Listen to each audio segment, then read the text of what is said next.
Hello guys, and welcome back to an episode of The Terror Zone. Today on our episode, we see a man known as Aladdin, a young man who became a possession of a lamp somehow, and the wonders it gave him, but what tragedy it gave him as well, as we see nudity, love, greediness, and more changes to this lovable story, which you would never know in the first place. Murder and more. Come walk with me as we discover the real story of Aladdin.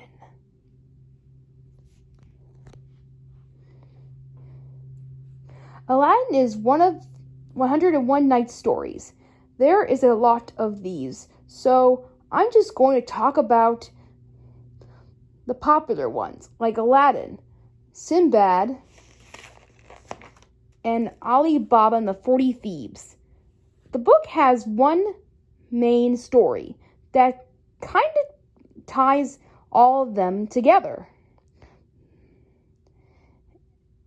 The main story is about a southern king who lived somewhere in Africa or somewhere over there. You would think that Aladdin takes place in Egypt, but in this case, it takes somewhere else, actually, in Africa or somewhere else. So we're just going to assume that it takes somewhere around there. Time of this. Southern King, who is he finds that his wife has been cheating on him. So he exiled her and, kills her. He finds plans to find a new wife. But unfortunately, all of them gets executed for he didn't like any of them. Desperate attempts, huh? So anyway, one particular one comes to the kingdom, and she tries to interest him by telling him stories. This gets the king very interested in her and interested in the stories, so he delays every of her execution. She keeps doing this until they get married. And she still continues to tell him stories to this very day. And that are the 101 Nights. So there's a lot of books and a lot of stories that she tells the king that involve these stories. But like I said, we're going to evolve into 3 of them. Today, let's look at the story of Aladdin. Our story starts, which is called Aladdin and the Wonderful Lamp. Our story begins with Aladdin being, going to be more of a failure. His mom, who is going through guilt. You see, Aladdin's not exactly the hero we know and love in this story, or exactly the poor boy we know and love. He's more like a failure. More like he hasn't done anything good. He's more of a jerk, and he just doesn't have done anything great. His mother is just full of guilt of this, and his father died of how bad he was as a person. Aladdin, as a failure, has become down. He's probably the reason why they are so poor in the first place. Until one day,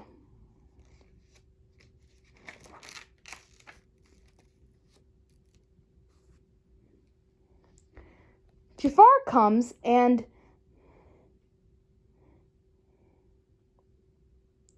claims to be Aladdin's long-lost uncle. And that he can make him successful. He says, for a few days, Aladdin and Jafar train to Aladdin the very best he can gain. Riches, clothes, and money beyond his wildest dreams.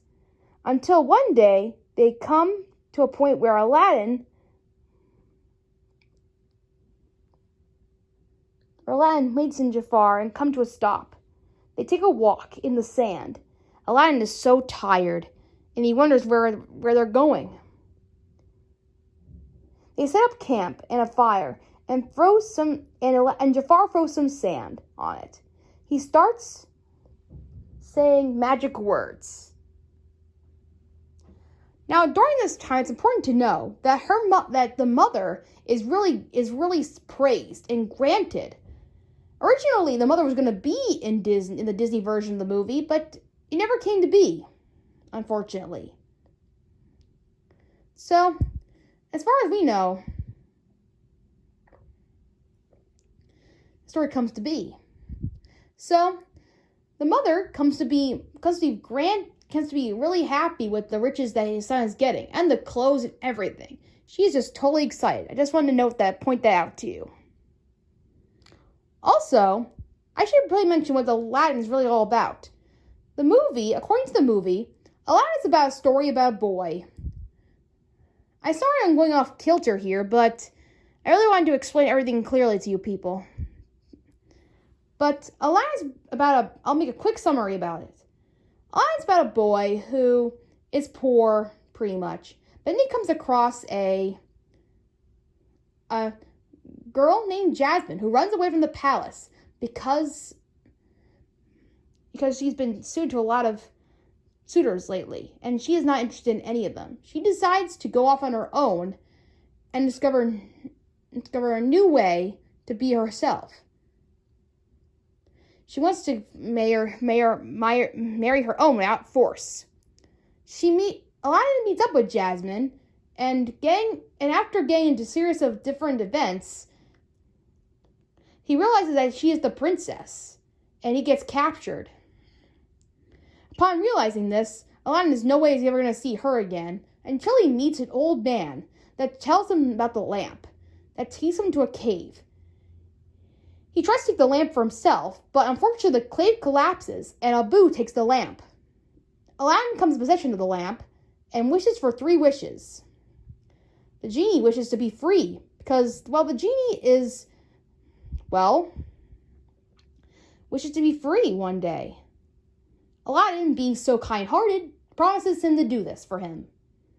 But unfortunately, the first wish comes out okay with him being a prince, being everybody tricked that he was a prince. He wants to keep it going, but he's going to become a sultan very soon. He is too nervous to tell Jasmine the truth. Going on a carpet ride, she instantly falls in love with him. But unfortunately,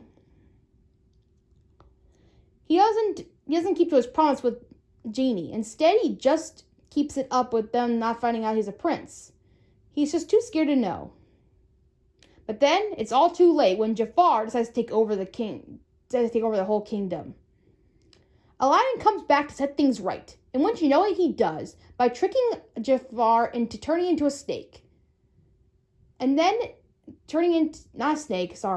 into a genie, trapping him in a lamp, and throwing him into the desert to who knows where. The movie ends with Aladdin and Jasmine getting together, with the Sultan saying that the law is broken, that he can be whoever she wants. And Aladdin, he sets the genie free. And we end with Aladdin and Jasmine falling in love, and the genie going off to free and going on vacation, saying goodbye to Aladdin as the credits roll. And that is the story of Disney movie's Aladdin. And now we continue the story from here. Like Aladdin, Sinbad, and Ali Baba and the 40 Thieves. The book has one main story that kind of brings them all together. So, when we look at these stories, we will look into each story that is based on one of the movies that we have here. Sinbad is based off the story in DreamWorks, Sinbad. And then we have Aladdin, who is based off a Disney movie. And then we have Aladdin, the King of Thieves, which is based on Ali Baba and the 40 Thieves. The main story is about a seasonal king, or a sultan, or a certain kind of sultan, who is finding a wife. But he has been looking for one. Unfortunately, all the ones that he definitely saw were all dead in a mere seconds. He never liked any of them, and once he didn't like them, they were dead. Of course, one woman wanted to marry the king, but she didn't want to be killed. So instead, she decides to make a story to delay her execution. That way, the king can be interested in her story and not have to kill her. Fortunately for her, this worked, and it kept the king interested for hours and hours, even up until her marriage. Until eventually, she kept telling stories until they were together forever. Man, what storyteller, huh?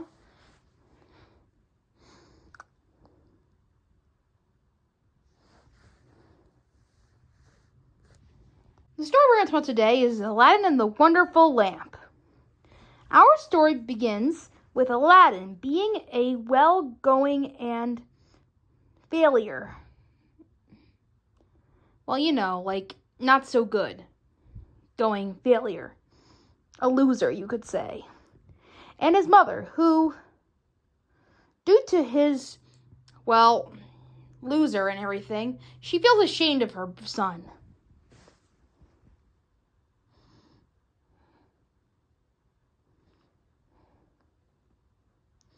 Aladdin more than dead bet a person for Aladdin's father even died because of Aladdin's failures in life. Until one day, Jafar comes to the family. He claims to be Aladdin's long-lost uncle. But that was a lie, unfortunately. He convinces his mother to train Aladdin for a while to become a good son. So he does this for a while. Until one day he trains him up, and then one day he takes him to an area where he tells him to make a fire, and then he throws sand on the fire, making the King of Wonders come to him. So he sends Aladdin to go get the cave. He gets the lamp, to bring him the lamp. Once he does, he comes back, and of course, same thing happens. He drops him back into the cave with no hope. Until obviously, you know what happens. He finds the lamp. He tells the genie how to get out of here, and he stops him back. So there you go. He comes back. He comes back with his mother telling him the good news that he got a genie. No one knows what happens to Jafar after that. He probably just slept there for deserted, assuming that Aladdin was dead. So anyway, Aladdin came back, and they asked for lots and lots of riches. Aladdin asked for a lot of things, and so did his mother. You see, instead of one genie, there are actually two. He actually took a ring from the King of Wonders as well. It goes around his finger. He doesn't know it works yet. We'll come back to that one eventually. As for the genie in the lamp, unlike the genie in the story, he doesn't have 3 wishes. He has limited wishes until he feels like to stop, which we'll get to in a minute. But anyway, he was full of wishes and power. Until one day, the Sultan came out and told everyone that his princess was going to come out and take a shower. Aladdin decides to take a quick peek, and it was love at first sight for him. He tried to get her attention, so he tried to win her over by giving money and loot for the Sultan. But unfortunately, some other guy comes up and tries to win her over. So, the other guy marries Jasmine, because Aladdin wasn't really rich enough and didn't provide that much. Aladdin, furious about this, decides to devise a plan to get the princess to him. So he kidnaps her one day and holds her hostage in his house with dinner and everything. The husband couldn't do nothing about it, so he just left her there. As Aladdin was there, along with Jasmine, she was kind of didn't like the night at all. She said claims it was the worst night of her life. Eventually she was let out, but shortly after this, the husband and her got divorced. That way they wouldn't have to go through this whole mess again, unfortunately. But since there was nobody to claim Jasmine after that, Aladdin was able to earn money to have her as his husband instead. And they had the whole kingdom and everything in the world. And soon news got around. Aladdin was the top of the world. He was popular for sure. Everybody was talking about him. Until eventually it got right into the ear of Jafar, of who else? Jafar hears this and tries to get back to the lamp. How does he does it? Well, during this time, Jafar was actually a magician working on his magical dark magic. And also, he told his men his fans about how he tricked Aladdin into getting into the Cave of Wonders and what a laugh it was. Anyway, he heard about this and decides to disguise himself as a merchant and goes to Jasmine. Figured that he was trading things for buying and stuff. She decides to give him the lamp, not knowing that there was a genie inside. With that, Jafar wishes everyone to, the kingdom to disappear and everything around it. Aladdin tricks.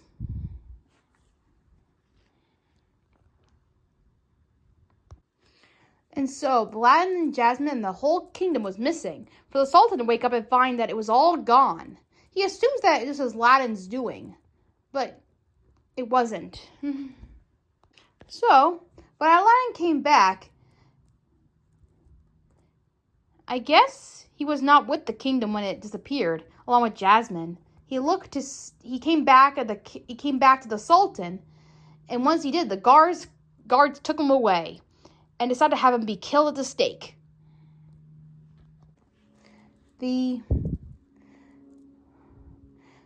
Aladdin, struggling to look for a lamp, couldn't find it. Everybody panics as they try to grab him. Aladdin runs off and panics in a hurry. He runs right off to a bridge in a river where he decides to end it all. But then he goes on to pray with his hands praying. When all of a sudden, like the ring I told you about before, because it was rubbed against his two hands, the other genie appeared in front of him. And he wished for everything to be back to normal. Just like that. Jafar, they planned to poison his drink, and instantly it worked, and he was dead. And the whole story was happy-go-lucky. It was a happy ending. Oh wait, it's not. Because, well, I'll tell you this much. Jafar has a brother. Yeah, surprise. He has a brother that's even eviler than he is. And he did have a plan for revenge to get his brother back at him. So what did he do? He acts like a merchant too. He steals some servant's clothes and goes to do the same thing. But he was way darker. This happens, Aladdin eventually finds out who it is, and he kills him. Jasmine, thinking he was just an old lady, gasps. But Aladdin says, chill, it's me, and that's a disguise. So it's not really him. It's Jafar's brother. So with that in mind, Aladdin stabs him in the back, with ending the story. He's not a threat, is he? But anyway, with that in mind, Aladdin and Jasmine were able to live in peace, with a happy ending. So what did you guys think of the story? I think I kind of like it. It's just a darker version. Although, the one thing I could change is the way that Jasmine is appearing here. It seems like she doesn't really like Aladdin until later on. And she's being forced to marry, pretty much. So I'm glad they kind of made her a hip-strong girl as she is today. And that will be the end of the story of the Terror Zone. I'll see you next time when we cover the next stories of the origins. See you next time. Bye. And years have gone by after the death of the Sultan. After all that, it ended peacefully and happily. Although, there was one thing I could mention in the story that was changed. The genie was supposed to help Aladdin with all this thing going on, but he didn't help him. The genie in the lamp instead actually abandoned Aladdin after this. that he tells him to take care of his Jafar's brother himself, because his wishes were up, and he could longer take it no more. With all the things that he has done, he feels like that they deserved it. After all the wishes he's done for them and everything, the cruel things he has done and seen, he's just done with them. So he kind of leaves them. Just want to mention that little part there.